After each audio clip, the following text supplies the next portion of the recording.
মোসাদ্দেক এবং জুবাইরের ইউরেনিয়াম প্ল্যান্টে হামলা চালাইছে হলো ছাত্রদল। আচ্ছা, আপনারা জানেন এই ঘটনাটা এখন ঘটছে এবং এখনো ঘটতেছে, তো এটা সম্পর্কে বিস্তারিত আমি জানাই আপনাদেরকে।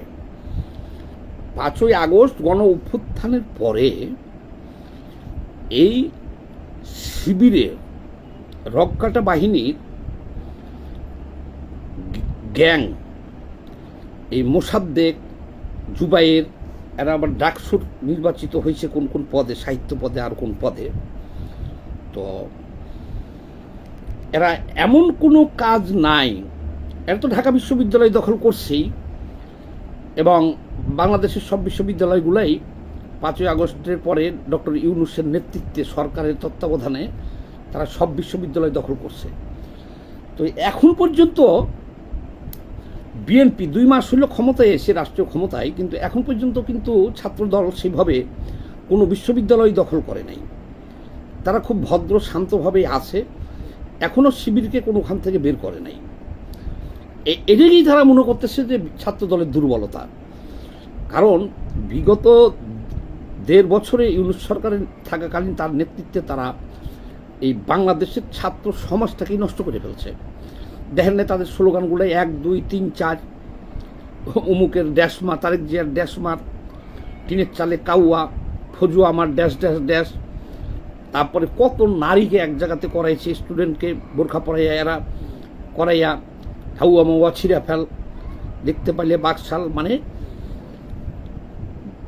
জঘন্য ভাষায়, যে সমস্ত ভাষা বাংলা ভাষায় সবচেয়ে নিকৃষ্ট গালি, সেই সমস্ত ভাষাকে তারা এখানে আমদানি করিয়া রাজনীতিটাকে, ছাত্র রাজনীতিটাকে শেষ করে দিচ্ছে, কলুষিত করে দিচ্ছে। আর তারা একটা মবের রাজত্ব কায়েম করছে শিবির গত 18 মাসে।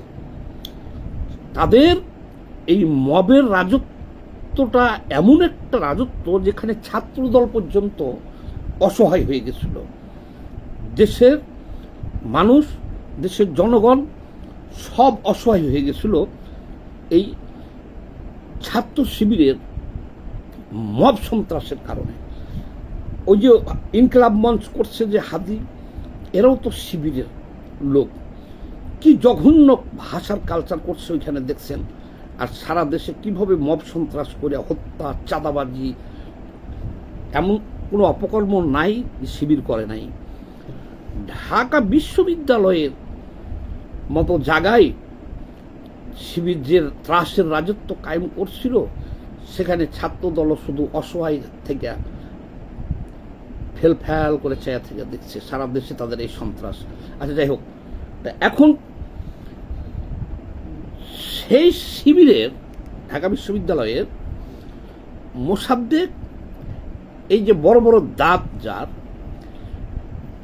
আর হলো আরেকজনের নাম জুবাইর, এই 2 জন অলরেডি এরা ভয়াবহ জঙ্গিবাদে জড়িত। এরা ঘোষণা দিছে যে কুমিল্লার পাহাড়ে নাকি ইউরেনিয়াম আছে, সেটা ওরা দখল করছে। সেই ইউরেনিয়াম দিয়া পারমাণবিক বোমা বানাইয়া তারা ভারত দখল করবে, তারা ভারতের 7 সিস্টার খাবে।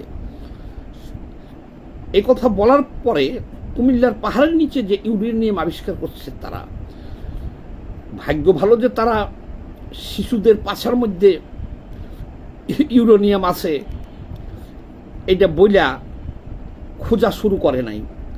কারণ শিশুদের পাছার মধ্যে ইউরেনিয়াম আছে এই কথা ঘোষণা করলে তারা তো বাংলাদেশের সব শিশুকে বলাৎকার করে শেষ করে ফেলতো যে আমি ইউরেনিয়াম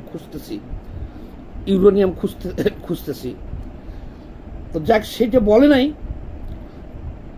এটা আমাদের ভাগ্য ভালো নাকি খুঁজে জানি না। প্রতিদিনই তো আমরা মাদ্রাসায় দেখতেছি, বিভিন্ন স্থানে শিশু বলাৎকার দেখতেছি। এখন সেখানেও কি তারা ইউরেনিয়াম খুঁজে কিনা, নাকি ইউরেনিয়াম খুঁজতে যে শিশুদের বলাৎকার করে, যে এর ভিতরে ইউরেনিয়াম আছে, বলাৎকার করে, তাও জানি না। তো এখন গতকালকেই আমরা শুনছি যে এই দাতাল মোসাদ্দেকের দাঁত সংস্কার করে দেওয়ার কথা ঘোষণা করছিল ছাত্রদলের কয়েকজন, যে তোর দাঁত ভেঙে ফেলাবো বলছে তাকে।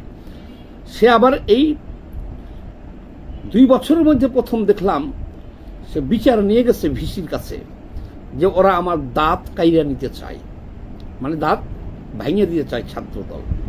গেল তাহলে আজকে ছাত্রদল গুপ্ত নিয়ে, কারণ তো শিবির সব ছিল গুপ্ত। এরা তো 5ই আগস্টের আগ পর্যন্ত জনগণের সাথে সরকার বিরোধী যে অভ্যুত্থানটা হইল এটিতে অংশগ্রহণ করে নাই। তখন কিন্তু তারা ছাত্রলীগের সাথে হেলমেট পরিয়া এই আন্দোলনকারী ছাত্রদেরকে পিটাইছে, ছাত্রলীগের সাথে গুপ্ত অবস্থায় ছিল। তো সেই গুপ্ত জিনিসটা সামনে চলে আসছে, এখন এটা নিয়ে হইচই। তাহলে আজকে দেখলাম ছাত্রদল তাদের বিরুদ্ধে প্রোপাগান্ডার কারণে, তাদের বিরুদ্ধে যে প্রোপাগান্ডা চলতেছে সেই প্রোপাগান্ডার কারণে ছাত্রদল আজকে শাহবাগে একটা সমাবেশ করতেছিল, থানার সামনে সমাবেশ করতেছিল। তাইলে কত বড় দুঃসাহস যে তারা মিছিল নিয়ে, ডাকসু থেকে মিছিল নিয়ে এদের মিছিলের সামনে আইছে প্রতিবাদ জানাইতে, থানার সামনে আসছে। চিন্তা করছে যে তোরা, ছাত্রদল তো এই সমাবেশটা ঢাকা বিশ্ববিদ্যালয়ের ভিতরে করে নাই, যে গ্যাঞ্জাম হবে এই জন্য কিন্তু করে নাই। তারা এসে করতেছে শাহবাগে। এখানেই কিন্তু তারা মোসাদ্দেক, জুবাইর এদের নেতৃত্বে এখানে মিছিল নিয়ে আসছে। আসলে পরে স্বাভাবিকভাবেই ছাত্রদল অ্যাকশানে গেছে, এই জুবাইর আর এই মোসাদ্দেককে ধোলাই দিছে। ভিডিও দেখছেন, ভাইরাল হয়েছে, আরও কয়েকজনকে ধোলাই দিছে। এরা দৌড়াইয়া থানায় আশ্রয় নিছে, শাহবাগ থানায়। সেখান থেকে আবার ছাত্রদলের সভাপতি রাকিব সিন্নের নেতৃবৃন্দ তাদেরকে উদ্ধার করে বিশ্ববিদ্যালয়ে পৌঁছাই দিচ্ছে, আমরা দেখলাম। তো সারা দেশের মানুষ আজকে খুশি হয়েছে যে এই যে এরা কত বড় জঙ্গি আর কত বড় বেয়াদব আর কত বড় গবেন। তারা বলে যে কুমিল্লায় পাহাড়ের নিচে ইউরেনিয়াম আছে, এই মোসাদ্দেক বলছে যে সেটা যদি তারা উত্তোলন করে তাহলে ভারত সেটা দিয়ে বোমা বানাইয়া তারা ভারত দখল করতে পারবে, 7 সিস্টার খাইতে পারবে। তো যাই হোক, তাদের সেই ইউরেনিয়াম প্ল্যান্টে হামলা করছে, আজকে অভিযান চালিয়েছে ছাত্রদল। এই জন্য ছাত্রদলকেও আমরা দেশবাসীর পক্ষ থেকে অভিনন্দন জানাইতেছি। আরও দাবি করতেছি ছাত্রদল যেন তাদের এই মোসাদ্দেকের দাঁতগুলো একটু ঠিক করে দেয়। পরে দাঁতাল শুয়োরের মতন মনে হয়, পরে এই দাঁতাল শুয়োর দেখা জাতি অনেক ভয় পায়। দাঁতগুলো সংস্কার করে দেয়, আর তার ওই ইউরেনিয়াম প্ল্যান্টটা তার, যাতে ইউরেনিয়াম প্ল্যান্টটা তার কি করবেন এখন? ইউরেনিয়াম প্ল্যান্টটা কি ওদের কাছে থাকবে, না ইউরেনিয়াম প্ল্যান্ট এবং শিশুদের পিছনে পাছার মধ্যে ইউরেনিয়াম খোঁজার প্রকল্প ত্যাগ করে তারা ভাগবে? সবাই ভালো থাকেন। আমরা চাই আরও দ্রুত এই শিবিরকে ঢাকা বিশ্ববিদ্যালয় সহ সকল বিশ্ববিদ্যালয় শিবিরের মুক্ত করা হোক। ধন্যবাদ ছাত্রদল।